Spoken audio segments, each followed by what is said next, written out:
Namo Buddhaya, salam kebajikan, Polda Sumatera Utara.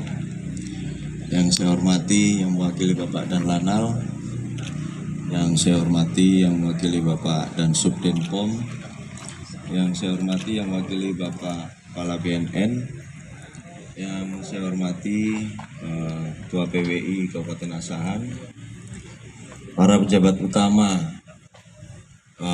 Polres Asahan beserta seluruh personil Polres Asahan yang hadir, yang saya hormati rekan-rekan media di Kabupaten Asahan dan seluruh hadirin yang tidak bisa saya sebutkan satu persatu, dan juga yang saya hormati adik-adik Taruna Akademi Kepolisian yang bisa berhadir dalam rangka press release akhir tahun Polres Asahan selama tahun 2022.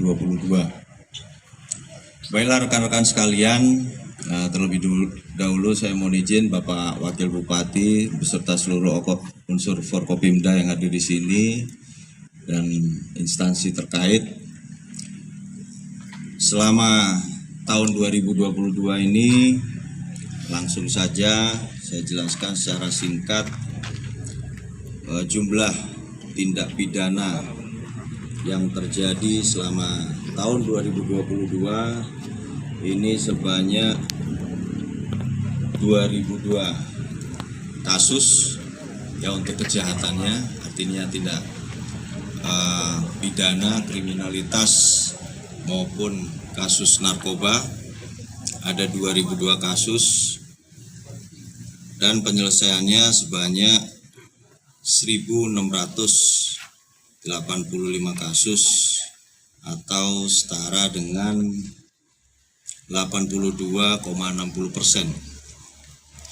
Kemudian dari yang menonjol dari kejahatan konvensional ini adalah didominasi dengan kasus pencurian. Pencurian ini ada pencurian biasa, pencurian dengan pemberatan, pencurian dengan kekerasan maupun pencurian kendaraan bermotor. Ini jumlahnya 993 kasus dengan penyelesaian 962 kasus atau sebanyak 96,87%. Kemudian kasus yang kedua yang menonjol adalah kasus anirat, penganiayaan pemberatan, yaitu sebanyak 265 kasus dan penyelesaiannya adalah 211 kasus atau setara dengan 79,62%. Yang ketiga adalah kasus narkoba sebanyak 186 kasus dengan tingkat penyelesaian 185 kasus atau sebesar 99,46%. Dan yang terakhir adalah kasus penggelapan sebanyak 132 kasus dengan penyelesaian 81 kasus atau setara dengan 61,36%. Total daripada kasus-kasus yang menonjol ini sebanyak 1.576 kasus dan penyelesaiannya 1.439 atau setara dengan 91,30%. Untuk tindak pidana kriminal sendiri dari Satreskrim dan Polsek jajaran ini sebanyak 186 kasus, tingkat penyelesaian 185 kasus atau setara dengan 99,46%. Tersangka yang diungkap dari tindak pidana narkoba ini sebanyak 267 orang dengan usia yang paling banyak adalah usia di atas 30 tahun, yaitu sebanyak 176 orang. Dan klasifikasi tersangka yang menjadi pengedar sebanyak 248 orang, sedangkan pemakai 19 orang. Jadi cukup menonjol untuk kasus narkoba ini di wilayah hukum Polres Asahan, di mana ada beberapa kali di tahun ini sebanyak pengungkapan sampai dengan 23 kg berkaitan dengan kasus sabu, kemudian untuk ganja sebanyak 1 kilo 250 gram, dan ekstasi 9.415 butir.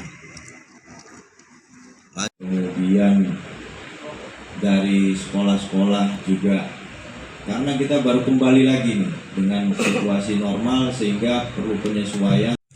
Beberapa pengungkapan kasus yang menonjol antara lain di tahun 2022 ini, mungkin rekan-rekan juga sudah meliputnya di awal tahun kemarin, yaitu masalah kasus penganiayaan penyiraman air keras. Ini jumlah tersangkanya 3 orang. Kemudian kasus pekerja migran ilegal juga di awal tahun, ini tersangka ada 3 orang.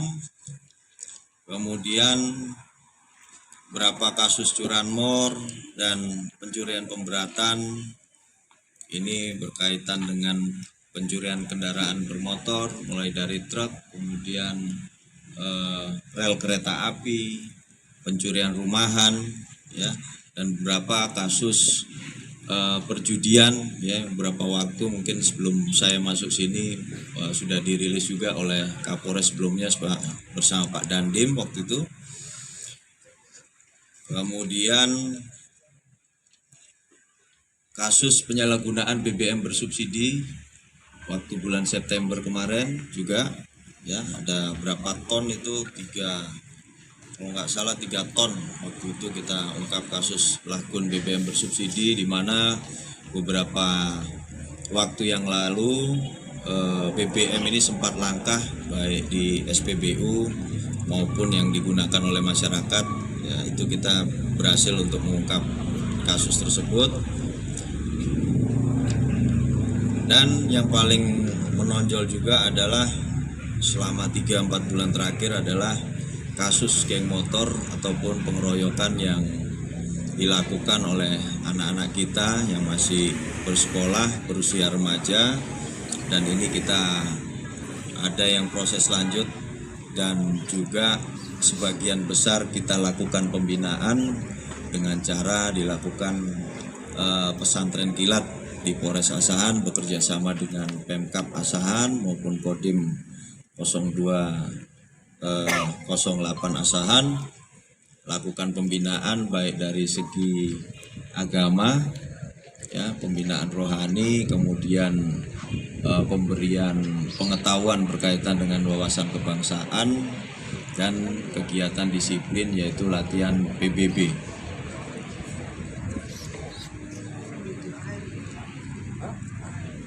Kemudian untuk narkoba itu ada 8 kasus yang menonjol narkoba dengan jumlah tersangka 2.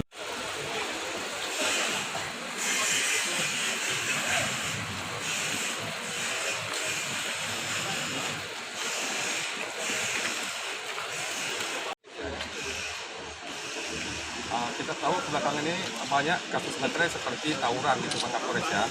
Langkah apa yang dilakukan oleh pihak Polres supaya akan memberikan efek jerah pada pemuda tersebut? Ini langkah-langkah Polres kemudian kita melakukan penegakan hukum, namun dalam penanganan berkaitan dengan perkara anak tentunya sudah ada aturan yang mengatur berkaitan dengan tindak pidana yang dilakukan anak, yaitu Undang-Undang Sistem Peradilan Pidana Anak, yaitu Undang-Undang Nomor 11 Tahun 2012, di mana apabila anak yang berhadapan dengan hukum, ini proses awalnya adalah dilakukan diversi ataupun restoratif justice. Jadi tidak harus dilakukan proses hukum, namun tentunya terhadap pelanggaran yang ancaman hukumannya di atas 7 tahun dan usia anak-anak yang di atas 14 tahun, hal ini dapat dilakukan proses hukum dengan dilakukan penahanan. Namun selain dilakukan penegakan hukum, kita juga melakukan upaya-upaya yaitu preemptif dan preventif tadi yang seperti saya sampaikan, di mana kita terus berupaya bersama stakeholder terkait seluruh dan seluruh elemen masyarakat, baik di lingkungan masyarakat melalui orang tuanya, kemudian tokoh-tokoh agama, tokoh masyarakat, tokoh pemuda dan tokoh adat untuk sama-sama membina anak-anak kita di lingkungan sekitar rumah ataupun lingkungan masyarakat. Dan untuk di sekolah-sekolah kita juga terus melakukan himbauan ataupun sosialisasi ke sekolah-sekolahan ya, supaya juga meminimalisir ataupun memitigasi daripada kenakalan anak-anak kita. Itulah upaya preemptif yang kita lakukan, dan upaya preventifnya kami juga sudah menyebar nomor layanan kepolisian, yaitu nomor call center 110 ataupun nomor daripada Kapolres, Kapolsek, Babin Kamtipmas